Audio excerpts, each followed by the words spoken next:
The Johannesburg Holocaust and Genocide Centre was founded in 2008. In partnership with the city of Johannesburg, the centre moved into its iconic new building of memory, education and lessons of humanity in mid-2016. Raising awareness of the Holocaust and the evils of genocide, the centre aims to help address the issues of racism, anti-Semitism, bigotry and marginalization. So the plan for this morning is we are going to do a program around the Holocaust. Okay, to start off with, you all have a little pamphlet in front of you. What I'd like you to do is I would like you to start filling in this page over here. My identity, please. The Johannesburg Holocaust and Genocide Centre that is in development for the past 8 or 9 years is really a centre of education, memory and where lessons for humanity are going to be learned. It's not a museum. It is a centre of dialogue. It's a centre where people come to learn, to question, to look at historical examples from the 20th century, genocide from the Herero and Nama in Namibia until Rwanda 1994, and of course in the middle, Armenia, the Armenian genocide and the Holocaust. And then we focus mainly on the 2 case studies in more detail, and that is the Holocaust and the Rwandan genocide of 1994. But from there, we go wider into issues of racism, xenophobia, anti-Semitism, homophobia, and generally stereotyping, prejudice, othering. And we look at ourselves as society in South Africa and wider at issues of Africa and human rights and learning from the past. What happens when we start looking at people that don't quite fit into our identity? So firstly, let me just ask you one question. Does this over here define you? Does this define who you are? No. Okay, it's aspects of your identity. We all have unique aspects to ourselves. But what happens when we start looking at a group that don't belong to our little group here, and we start othering them, and we start looking at them as if they're a little bit different to us? We start talking about us and them. All of us behave in a certain way, they don't behave like this. We do this, they are different. Have you heard people talking like that? So we feel it's important that students examine their own identity, that they find out who they are, even if it's just in very general terms. But then the reason for doing that is we want to start introducing the concept of othering, where people start looking at different groups as not belonging or being less than, and looking at how people stereotype today, how prejudices emerge, and then realizing that this is in fact how the Holocaust started. It was an initial targeting of certain groups that went unchecked and then managed to lead to the atrocities that it did. So we try and relate the story just to everyday lives today, to say, when are you othering? When are you looking at people as being different, and why are you doing that? It is essential that we look at ourselves, if we are young, if we are older, wherever we are in our time.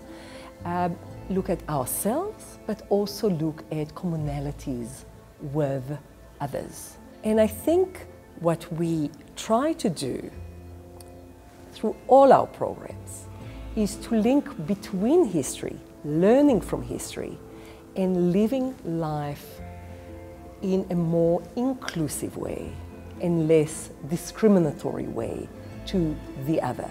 And that will be throughout our programs. Everything about this building is based on some kind of symbolism. Louis Levine met with some Holocaust survivors and he asked them if they were to pick one particular symbol that for them represented the Holocaust and the experience, what would they choose? And the most common one that people chose were the railway lines. Can anybody tell me why? Is it maybe because of the trains that took the Jews to the Holocaust, to the death camps, and that's a symbol that literally the Jews were going to their death? Our programs of education concentrate on choices.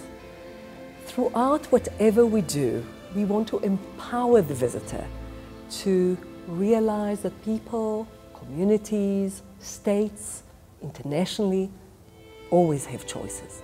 You can choose to be a bystander, you can choose to be a perpetrator, you can choose to be an activist, an upstander, a resistor. It is really very much up to you. I think we know it somewhere that we have the choices, but we are not learning it actively. And if there is one lesson that we would like anyone that comes through our institute to reflect on, is that reflection about choices. And what we hope to do is to get people to become activists. And that's what we're trying to do. And we do it in different ways. Why do you think the architect placed rectangular slabs on the floor? I think it could represent like the graves that the Jews were buried in. They weren't given a burial, and the same with the Rwandan Tutsis or moderate Hutus who were killed. They often weren't given a burial. So these slabs are a representation of graves, for unmarked graves for the people who perished in the Holocaust and the Rwandan genocide. One of the main features of this building is that there are huge, big windows. There's a lot of natural light coming in everywhere. The architect was very, very specific about wanting this to be a bright light museum. Can anybody think why? Why was that so important to him? To shed light on the events that happened in the past. Even in the darkest times, light will always find its way through. The reason that the architect gave is that genocide, which is what the Holocaust was and what Rwanda was, happens in broad daylight. Everybody can see what is happening. Everybody knows what is happening. It's not a secret. So to claim afterwards that people didn't know is actually not true. The word genocide was only invented in 1944. There was no word to describe mass murder of a people before 1944. It was invented by Polish-Jewish lawyer Raphael Lemkin. He was from Poland, escaped during the Holocaust to the United States, and was really obsessed since the pogroms in Russia and the Armenian killing, there was no word, to coin a word that describes the intentional, systematic killing of a people. And then was very instrumental in the international law passed in the United Nations in December 1948 that did the Convention for the Prevention and Punishment of Genocide. And now, only in 1948, we actually have a definition. What is genocide? And genocide, very simply, is the intent to destroy, in whole or in part, a group of people. The war started when I was 8 years old. There were 4 to 5 barbed wire entrances to the ghetto, guarded by German guards with dogs and guns, so you couldn't go in and out of the ghetto. Small children were smuggled through the wall to get food. They took out bricks and smuggled food through the holes. If the Germans caught them, they were shot on the spot. Straight after the war, the very, very famous statement of never again came out. And sadly, if you put your TV on today, you'll see that that's not what's happened. That everywhere, we have 3.5-hour plane ride away from here, there was a terrible genocide in Rwanda, which happened exactly when we here in South Africa, April 1994, were voting for our first democratic president, President Mandela, and we were euphoric about our situation, and just round the corner, this was happening. And if you switch on your TV today, we're actually watching a genocide live every night when you look at Syria.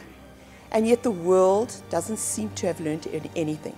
And we learn the history, we learn the dates, but nothing's going to change if we just walk away from it and forget all about it. We've got to understand that firstly it can happen again, and that we the people who can either decide to let it happen and go along with it or stop it happening. So the future literally rests in our hands. And some people say, well, one person in Germany couldn't have changed the whole thing of the genocide of the Jews, but I disagree, because for me, a group of 1 million people is made up of 1 million individuals who decide to take a stand. So you've got to take a stand as an individual, and by doing that, you cause a difference and a change.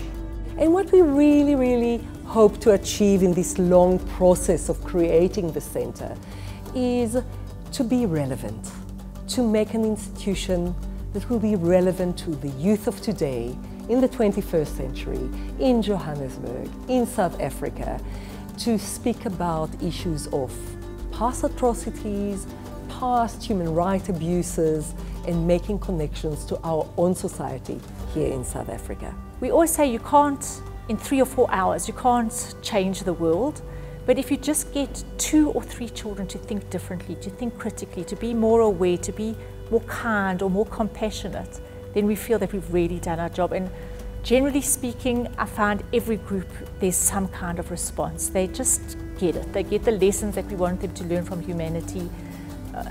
They get the lessons of how evil the past was because of discrimination, because of prejudice, and how as an individual people they can start thinking critically, they can think differently. I think the moral choices program that we do in terms of whether people were perpetrators, bystanders or upstanders or activists that we call them, and they look at their own everyday lives today to see when were they a bystander, when were they an activist, how could they move from bystander behaviour to becoming more involved and more active. And those are the real lessons that we want them to take away with them from here.